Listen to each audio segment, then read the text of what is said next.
Exercise 1, Creating Sprites from External Resources. I've already created the exercise project for this week.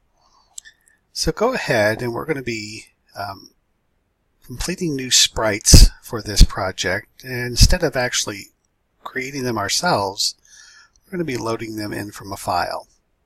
So right click on Sprites, choose Create Sprites, and name this Sprite _ spaceship. You'll then click on the Import button, and you're going to go to the folder where you saved your resources files, and then under Week 2 you'll find a folder called Exercise Resources, and in here you'll find a file called spaceship.png. Click Open. So your sprite will now look like this. You will have created a brand new sprite using the imported file. Now, one thing we have to do before the sprite is done is we need to change what's known as its origin. The origin is the place where this particular sprite will be placed in the game room. Currently, sprites are set at default in the top left corner of the sprite. We're going to change this to middle center. This works best for most of the games that you're going to be doing in this course. There will be times when you'll be leaving it in the top left, and we'll discuss those when that need is there. Okay, you're going to need 3 more sprites for the exercises. So go ahead and pause the video. I'm going to create these now, and when you're done, go ahead and unpause the video.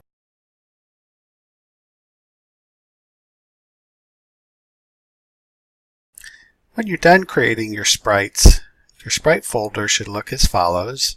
You should have Sprite Spaceship, Sprite Enemy, Sprite Missile, and Sprite Background. Exercise 2, Dynamically Creating Instances of Objects. Now, during your gameplay, you're going to often want to have instances within your game that are created dynamically rather than being a part of your game room to start with. To do this, you're going to have to use actions to create these items, and something will trigger them.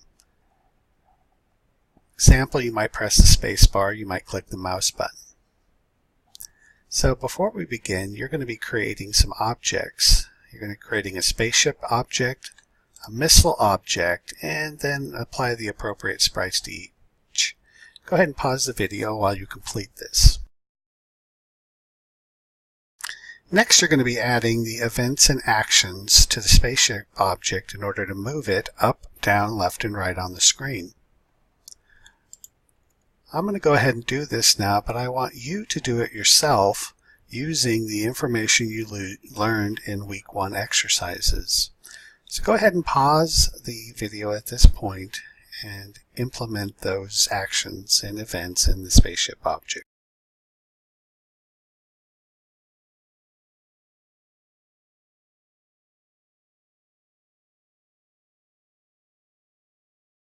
Next, you're going to add the capability to fire a missile when the spacebar is pressed.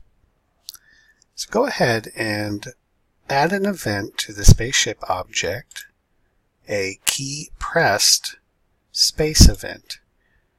We're using the key press this time instead of a key down, because with the key down you would continually fire missiles while you hold the spacebar down. In this case, we want the spacebar to have to be repressed each time a missile is created.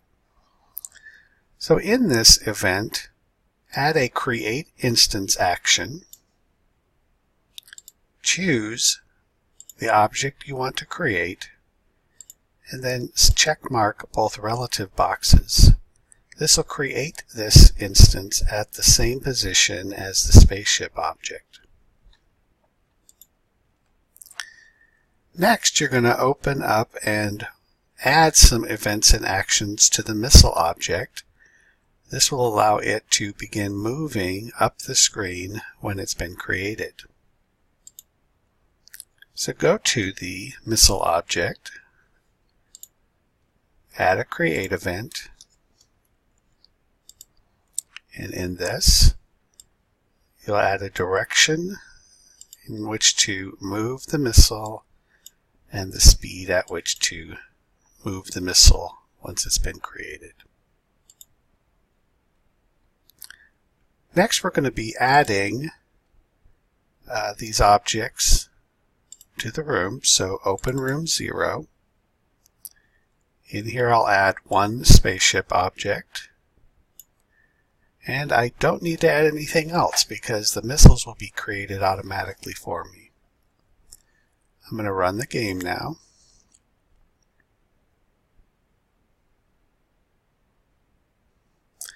Now I should be able to move the ship around the screen. And if I press the space bar, a missile should be fired. Exercise 3, keeping the spaceship on the screen. If I move the spaceship too far to the left, you'll notice it will move off the screen, same as the down position. This is because we have not told the spaceship to stay on the screen. So we're going to need to add some additional logic to the game in order to do this. So I'll close the running game. In order to do this, we're going to have to ask some questions. So let me close the room. We'll go back to the worksheet base, and then we'll go back to the spaceship object itself. Okay, so what we have to do here is in each of the key events, key down, up, left, and right, we'll have to add a question. So let's start off with the key down event, key down, down. And what I'm going to do here is I'm going to add an action, an if variable, underneath where we have our current direction and speed. And here I'm going to check a coordinate variable, the y variable, and I'm going to ask if it's greater than a certain value, in this case 768. So I'm asking if the y value of, or the y position of the spaceship is greater than 768. In this case, 768 is the position of the bottom of the room. So if the spaceship is at or past the bottom of the room, we don't want it to move any further, so we're going to set the speed to 0. So I'll grab a set speed, place it on the true side of the if variable, and set the speed to 0. If I run the game at this point,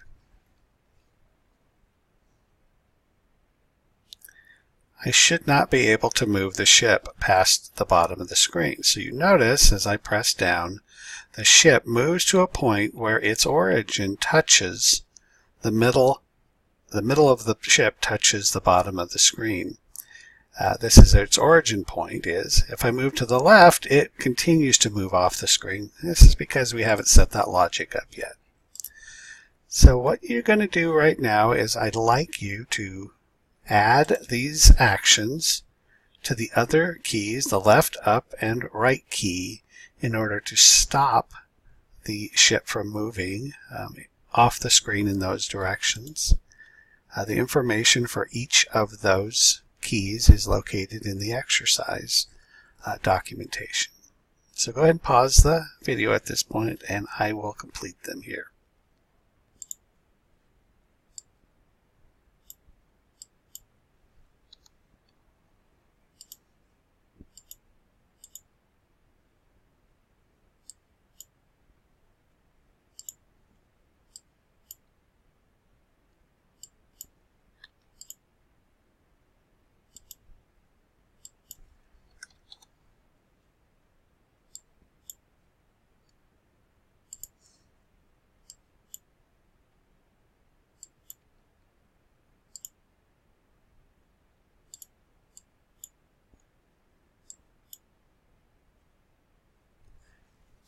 When you're done, test the game again and make sure that you cannot move off of any of the sides of the game window.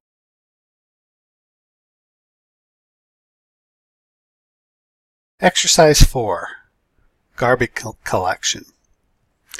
You can keep your spaceship on the screen now, but did you wonder what happens to those missiles when they fly off the screen? No, they don't just disappear. Instead, the game just lets them keep flying as long as they can until the game ends.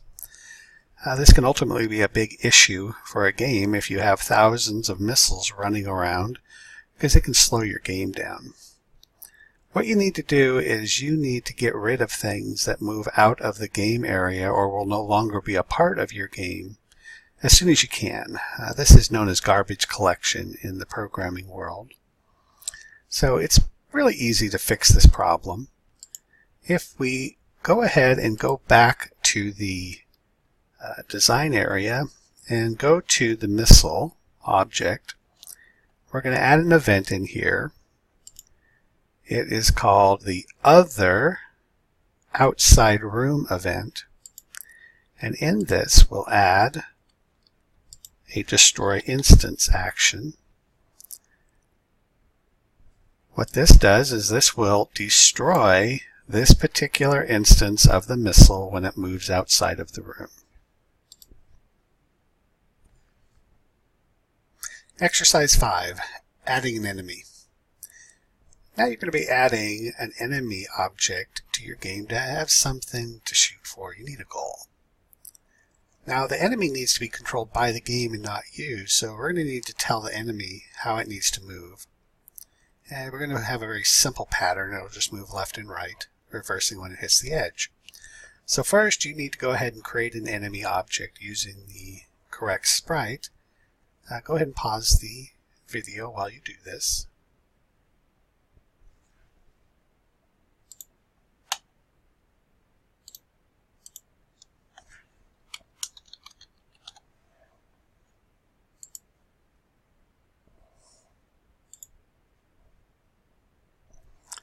Once you're done, we're going to go ahead and add the events to make the enemy move. We want it to start moving as soon as it's created in the room. So add the event create to the enemy object, and in its actions window, you're going to be adding a new command known as set direction random. I'll search for it here. We hover over it until I find it. And it's this one here. Pull it into the action window. And set direction random allows you to choose multiple arrows or directions that it can randomly move in. We want it to move randomly to the left or the right, so we'll choose both of those. You then need to set the speed of it when it begins moving. So add a set speed option here, and we'll give it a speed of 8. Now that it's moving left and right on the screen, we need to be able to tell it when to stop when it hits the edges of the screen, just like we did with the player ship. We're going to do this just a little differently than we did with the player ship. We're going to add an event known as an intersect boundary. What the boundary is in this case is the edge of the room.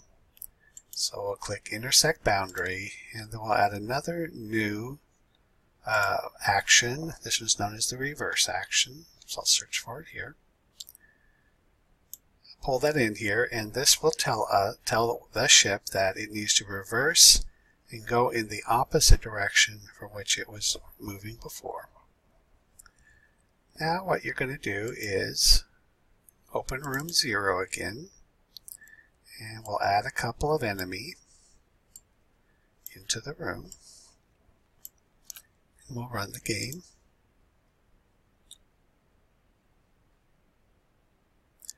And the enemy should be moving left and right on the screen as shown. Alright, so the enemy can move now, but it'd be great if it were destroyed when a missile hit it.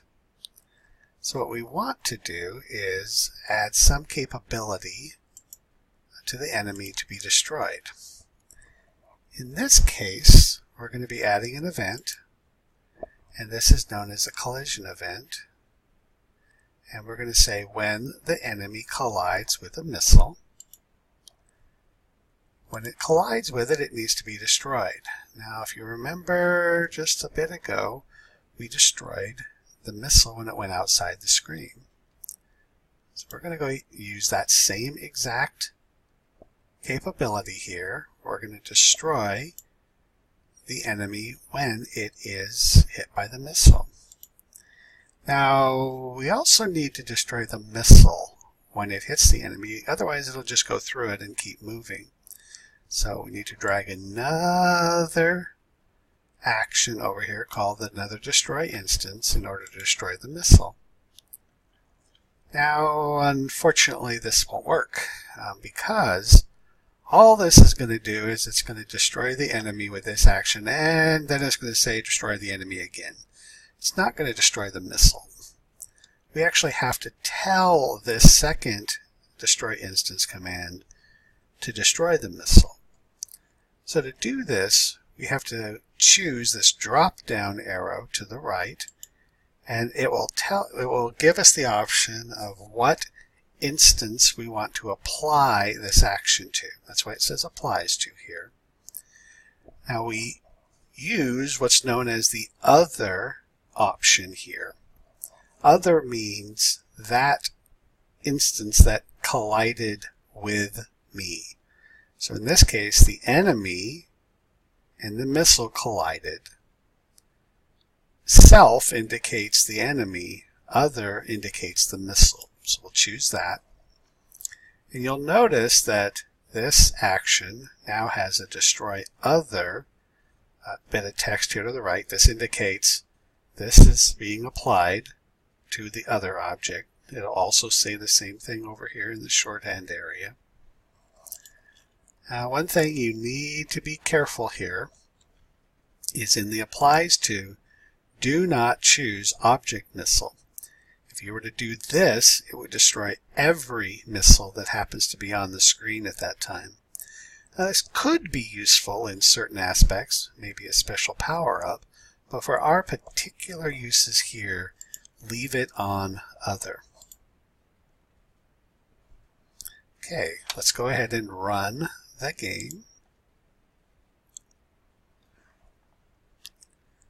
So our enemy's moving, our spaceship's moving, and if I fire a missile, it should hit an enemy, and it should destroy them and the missile.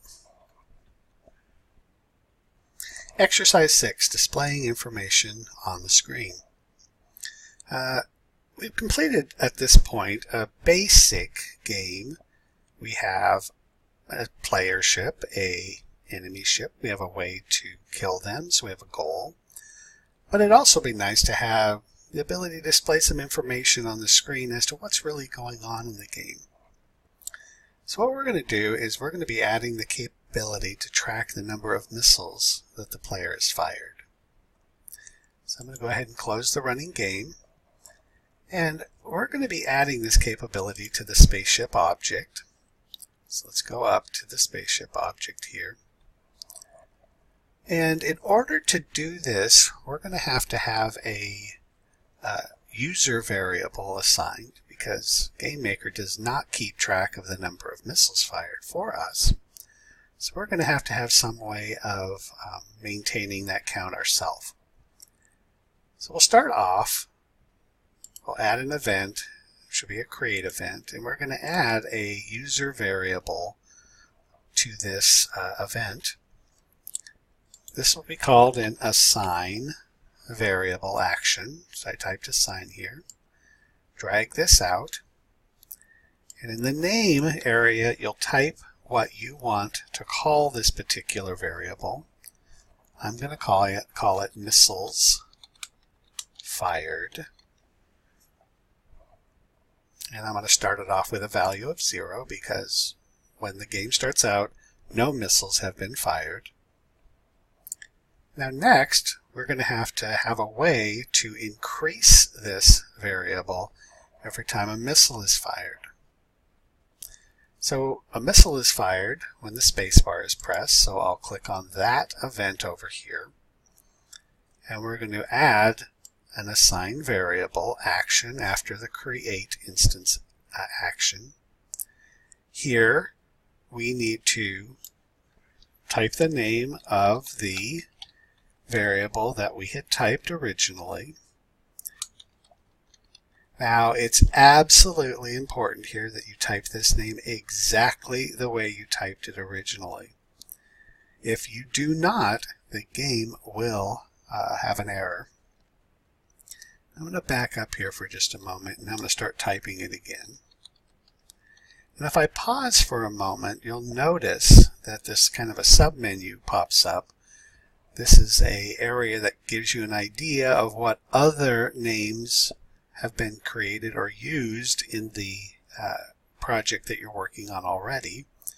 In this case, it knows we created a variable called missiles fired. So I can choose that and it would go into the name block for me. Or if I were to type it again, I can use the arrow keys to move up and down and then press the enter key. It's just a quicker way of accomplishing this. Alright, so in order for us to increase this by a value of 1 each time a missile is created, we put the value 1 here and we check the relative option. What this means is 1 will be added to this variable each time this assigned variable action is completed. If I did not check relative, it would make the missiles fired variable equal to 1 every time a missile is fired, and that's not what we want. We want to add to it, so click relative. Next, we need to be able to draw this on the screen so we can see this variable. So go to the add event, choose draw, and then draw again from the submenu. And you're going to be adding a capability called draw value. So type draw value here, and it's this icon here. The top value called caption is just some text that is going to be printed on the screen prior to the information you want printed. So in this case, I don't want the word caption, so I'm going to highlight that and delete it. And I'm going to type missiles fired, because I want that particular word to be placed there. That's what the quotes around this indicates. This is going to be what is exactly typed on the screen for us. Under value, I'm going to type missiles fired. And then I have to tell it where on the screen I want to have this information drawn.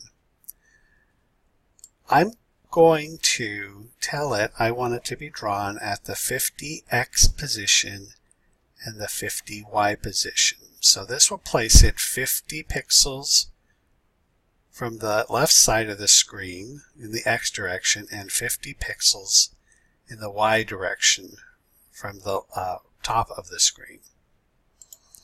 Okay, there is one last thing we need to do here. There is this action called draw self. So we need to bring this out and place it in this event as well. This is an oddity within GameMaker. If you draw something on the screen with an object, it will not draw the sprite unless you tell it to. Okay. If I run the game now, it should have the text missiles fired with a 0.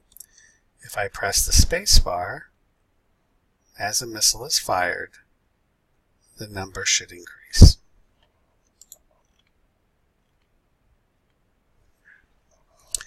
Exercise 7. adding a background. And currently our background for this game is pretty boring, just a plain black color. We're going to add a background image that'll enhance this a bit.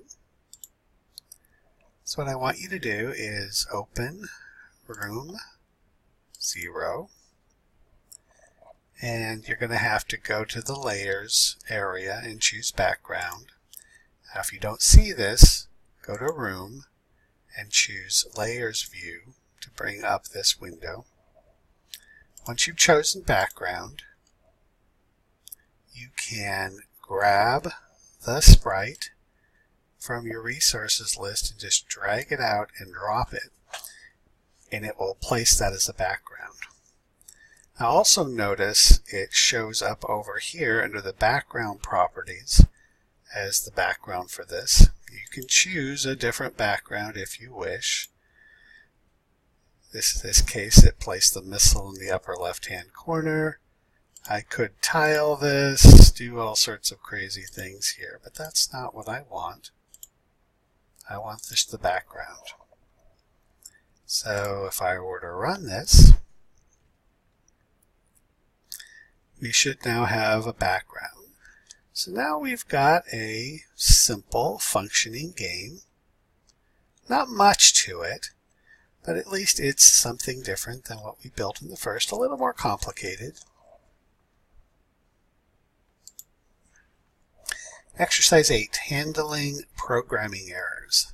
Okay, this has got to be the most frustrating part of building any game and actually any kind of computerized programming. Now there's 3 types of errors that you will come across when you're building a game. You will most likely encounter all of these during your time in this course. The first one's called a compile time error. You're going to know you have this error if the game will not run when you press the run button. So what we're going to do is we're going to test this out so you can see it happen. So what I'd like you to do is go to your spaceship object, go to the draw value action that's in your draw event, and where it says caption here, take out the quote on the front and back of the caption. What we'll do next is we'll run the game. And the game does not run.